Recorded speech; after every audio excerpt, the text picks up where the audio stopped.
Hey, what's up? We're in the next part. So in the previous part, please go check it out to gauge your bearings.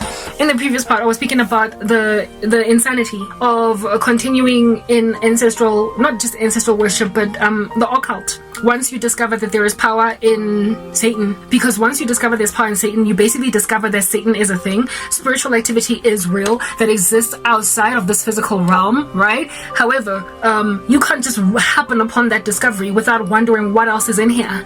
Those of you who acknowledge that there is a contradictory force in this place, you have a responsibility to investigate it and to find out which among these forces that are at loggerheads with each other, where am I safest? Kingdom of darkness or kingdom of light? There are only two. Those of you who are confused amidst the kingdom of darkness, only thing that can help you figure out if something is dark is if at all it helps you do wickedness. If it helps you do wickedness, no matter how much you might want to try to justify that there's a good side to it, it's not God. Like voodoo, for instance, there are people who call it a religion and they claim that it's healthy, it's good, it's got you. But there are evil elements to voodoo where people can get destroyed. Find me evil elements in Christianity, okay? Same thing with ancestral worship. There are a whole bunch of people that keep on calling, witch doctors better than Amasangoma or Amasangoma, but I don't know what in the world the difference is there, okay? And they say that there are those who do dark arts that cast spells on people, and then there are those that don't do that stuff. You need to protect yourself, blah, blah, blah. If those same deities operate within one religion, if they've got an ability to hurt, harm, without cause, bring decimation to a person that hasn't had it coming, so it's not a judgment that is due to them, that's evil. If at all there is an unholy element to your religion, it is not a religion, it is a religion, I will give it that much, but it is not a holy religion. It is not a religion unto a holy God. That is the only respectable one out here in these streets. So the barometer, or the scale, or the litmus test, that's a better one to use. The litmus test to gauge whether or not you belong in the kingdom of darkness or kingdom of light, there are only two of these kingdoms, is to figure out if at all, in any capacity, the gods that you worship have got potential to harm. And if they do, they're not God. And by harm, I mean unjustly. Then they're not God. There are only two gods. So once you have discovered the kingdom of light and then the kingdom of darkness, you need to figure out where it is that it is worth your while to bet on, to basically give your all to. No servant can serve two masters. Even Satan is jealous. Do you understand? Satan wants you working for him. Satan wants you dedicated to him entirely. The devil can't even stand unbelievers who evangelize. That's what you must understand. I personally got born again because some lukewarm, flaccid, random in a club decided to speak about Jesus in that space. I got saved because of it.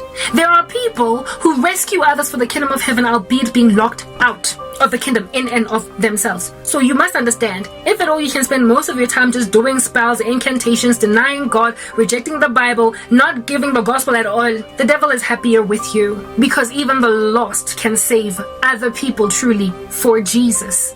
So your kingdom that you work for determines what you're doing. It entirely determines what you're doing. So if you spend a whole bunch of your time, trying to make the odds stack up in your favor in the office using spirits, and then on Sunday you're in church, you work for Satan, is that basic? You just work for Satan. There is no unholiness in God. He is righteous. And he who prophesies, and he who casts out demons in his name, and he who does many mighty miracles in his name has a responsibility to test themselves to see if whether or not they're in the faith, because there is a time that is coming when people belonging to those categories are going to be told by the God of the universe to depart from him. He never knew them, workers of iniquity. So you can't serve two masters. So don't tell me that you're going to get to dabble a little bit here and there. Hey, you profess Christ, that's what's good, so you're going to heaven, but you can't let go of your other stuff because it's a get rich quick scheme. It's, what do you call this thing? Instant gratification. It gives you what you want. You don't have to wait. The whole long-suffering thing in the Christian faith is a little bit of a taxing event. So I would much rather just get what I want tomorrow. So instead of waiting on God for the job I asked for, I'm going to get it by force, by stealing it from another person. You can't, according to the God you claim to love, that is of the Bible, serve two masters. You literally cannot be a witch and be a Christian. It is impossible. Those two are diametrically opposed. And if at all you're going to remain in denial and anticipate that you can find out later? Well, this is what God is going to tell you, you who loves to find things out later. You did cast out demons in my name, I get it, O 7 sons of Sceva. You did do many mighty miracles in my name, O 7 sons of Sceva. And you did cast out demons in my name, O 7 sons of Sceva. But I never knew you, worker of iniquity, depart from me. You know how the 7 sons of Sceva tried to cast out demons and they were chased out butt naked and all broken and bruised and beaten up? That's what's going to happen to you in eternity.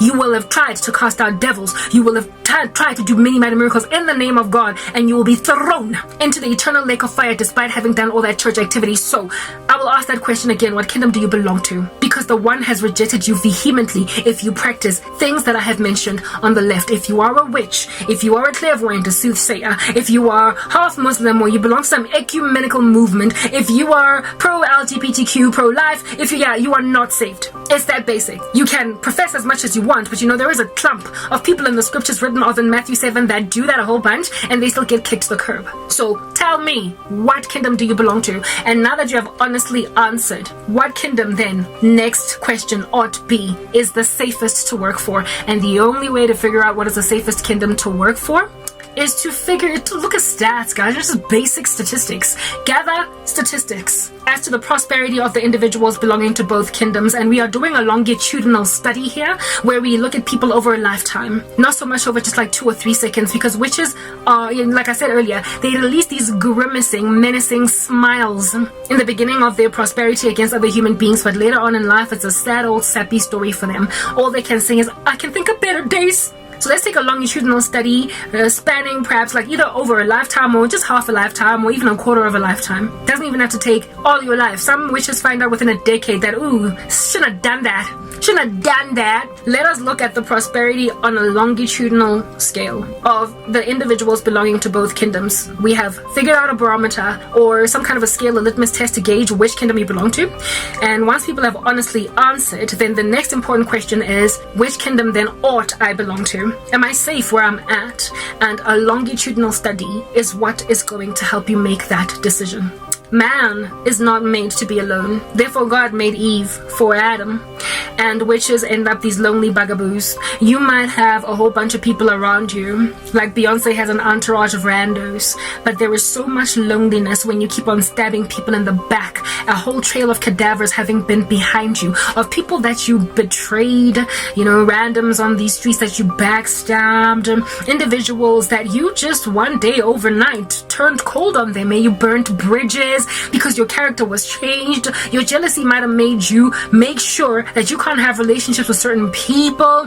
Some of you have lost wives, ex-girlfriends that were the best girls you've ever been with. I could go on. It could take a lifetime for you to wake up, but a lot of people tend to kind of, glitch a little bit, twitching, perhaps maybe in the 5-year mark or 10-year mark since they cast their spells. They don't have genuine friends. I've got a cousin that I was the tightest with. I've spoken about her in my previous series, that doesn't have any friends anymore, truly. Just a whole bunch of fake people she can't trust, and she's lost the biggest and baddest friend she ever had. Me. Ex-boyfriend lost the biggest and baddest girl that he had in his life that he could have married. Me. And now he's made an enemy out of her such that we don't even have a cordial relationship anymore today. All that is encircling him are other evil people that he can't stand. Because that's the thing about the wicked. They pat each other on the shoulders, they like each other initially, but then in the end they're like, oh, but you suck. You know what they're like? God keeps giving me this analogy over and over again. Sebastian in the movie Cruel Intentions. You know how he dies in the end all guilty, but he can't even win the favor again of Reese Witherspoon? That's what the wicked are like. They first stand with other wicked people and they think they've arrived. They've got this, they're all popular together in the proverbial wicked school of sorcerers, Hogwarts or whatever. They initially start out all happy with each other, but they stab in the back some of the most virtuous people in their lives, some of the most ride or die individuals in their lives, people that they could not afford to lose. But in the beginning, because they're busy, high-fiving and chest bumping with each other, they just leave you there to die off, because but then when they start to really need true comfort, true friendship, true bosom on which to lay your heavy head, they have no one. They can't even trust each other, and they also stab each other in the back. Like I said earlier, ain't no honor among thieves. So just the loneliness that they experience later on in life is in and of itself evidence of the fact that they work for the wrong kingdom. And the sad thing about witches as well is because they are witches, Satan, he loves to keep the kingdom of darkness, he likes to, the devil thinks he's God, so he's also got his little satanic rules or Bible. If you can marry another Satanist, great, 2 or 3 are gathered in my satanic name. There, I am with them. So the more destruction he can cause to a wicked couple that is going to mow every other couple on the ground like Jay-Z and Beyonce, the better. So he loves to mix people together. So you could find a man losing a woman because he just got into darkness. Like my ex-boyfriend literally lost me because he got into darkness. You lose this girl, and what does the devil do? He brings in your path. Sometimes it's even God. Another witch. He will bring you a Delilah. He will bring you, you must get that. He's gonna bring you Jezebel. That's what's good. He's gonna bring you Penina. Like the devil, if at all you are his servant. You're gonna fall in love with an evil woman and men. Oh my goodness, men. I'm not even supposed to be preaching to men, but anyway, let's just carry on talking since I'm pretty aware they're listening to me. A lot of y'all are hypocrites in the sense that you love for yourselves virtuous women, albeit not being virtuous men. You don't want women who are all over the show out here in these streets twerking it up a storm. You want a marryable woman that is going to carry your babies and be trustworthy in that capacity. Men are very old school in the way they think, albeit claiming to have been wokened up by the woke agenda to be more feministic. So the more a woman holds to old school traditional roles, the more attractive she is. The more a woman holds on to them, the more attractive she is to men, period. Whether or not they are in the world or in Christ. It is the way God made men to be, so they will naturally gravitate towards women who are super feminine, who are super gender role respectful, who are super old school. They're just gonna love them. And if they're virtuous, they have a kindness about them, they're sweet, they love church, they love God, they're always praying. Oh my goodness, how much more even of a turn on it is. It's like a fetish that they have. They have a fetish for good girls. Some of the wicked men, some of the most wicked men have pursued me because I am so godly. Like they don't know Christ from a bar of soap, but they want me to a point of casting spells on me, hoping that somehow, the Holy Spirit is not going to catch it in that radar. So hypocrite men love themselves some godly girls. They love themselves some virtuous ladies. But there is a thing about Jezebel, and there is also a thing about Delilah. The chick is a seductress. Her lips drip honey.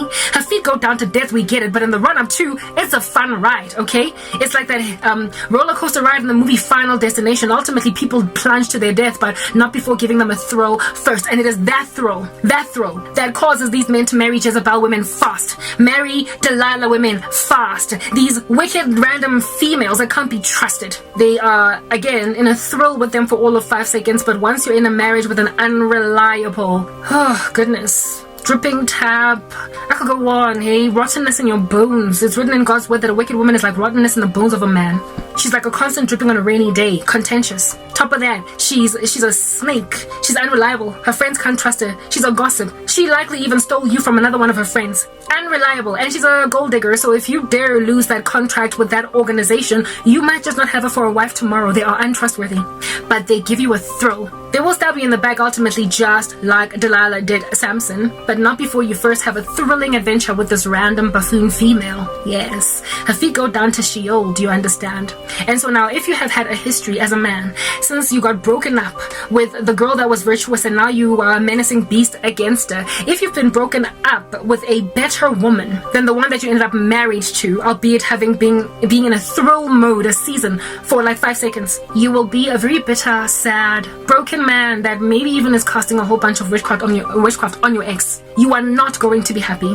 The Jezebel lady, it's very hard for them to not show their true colors. They work like dogs initially to try and get men to marry them, and they tend to use sensuality to win men over. So all this bending over backwards, the twerking, the sensuality, the nakedness, the outward appearance, the lip fillers and the makeup and all that jazz, alongside the charming personality. Charm is fleeting, beauty is fleeting, charm is deceptive, but a woman who fears the Lord is to be praised. Yeah, so they use very ornate, colorful, shiny, ostentatious methods to win the man, because men are very visual. And they don't have the virtue to back them up, but they will walk in a type of virtue initially because they're trying to get married real fast. Women love to sprint down the aisle as opposed to walk. I don't know what's up with that. And so once they're married, that's when they feel like they can just chill, let their guard down. That's when they feel like they can relax now. And when they start to relax, they default into their wickedness, and so all of a sudden they speak things that confuse these men. They do things that confuse these men. They hoped to get a little bit of a slimy seductress of a porn star mixed with a, Mary Bell in a marriage. They want Sandra Dee be right next to some Jezebel inside one girl. It's impossible. There is a tumult, a war, a diametrically opposed existence that can't dwell in one person unless they've got multiple personality disorder, and no man wants to marry a woman struggling with that kind of mental illness. So if you want a sexy seductress that could indeed fit well into a porn set next to a church girl, you're dealing with Beyonce. Indeed, church girls, drop it like a thotty. Drop it like a thotty. That's what you get. And these ladies are busy dropping it like a thotty, albeit being in church, can be trusted. From your belly flows rivers of living water. Virtue is indwelt. It's built into you. It flows from you naturally. It's like CO2. You exhale it as part and parcel of your biological processes. You naturally wake up just a really good girl in the morning. And wicked girls just don't. My ex-boyfriend once told me a story of this friend of his that was dating a witch chick, and he would wake up in the middle of the night and she'd be staring at him. I wonder why my ex turned to witchcraft after telling me those stories. Yeah, you'll wake up in the middle of the night and your little seductress, Delilah, is going to be doing a ritual on you while you sleep. It's hard to be in a marriage with a wicked woman. It is rough. And men who are evil, who in and of themselves deserve these women, will get exasperated with them at some point, and they will want good girls. So the sorrow in their lives is in the fact that they keep on coveting, longing after, wanting very desperately to be married to a virtuous woman, but they chose one that is a church girl that likes to drop it like a thotty. There is sorrow in that. So, like, are you still convicted for the kingdom of darkness just yet? Are you still running with it? Are you still thankful for Satan bringing you a perfectly, like, shaped hourglass body with like a Brazilian butt augmentation woman in your bed that's gonna age, and so that BBL is gonna leak? Are you happy with that, lady? Or do you actually want a real woman that doesn't have so much fake plastic collagen filler whatnot in her face that she no longer looks recognizable as 60? Just saying. Next part.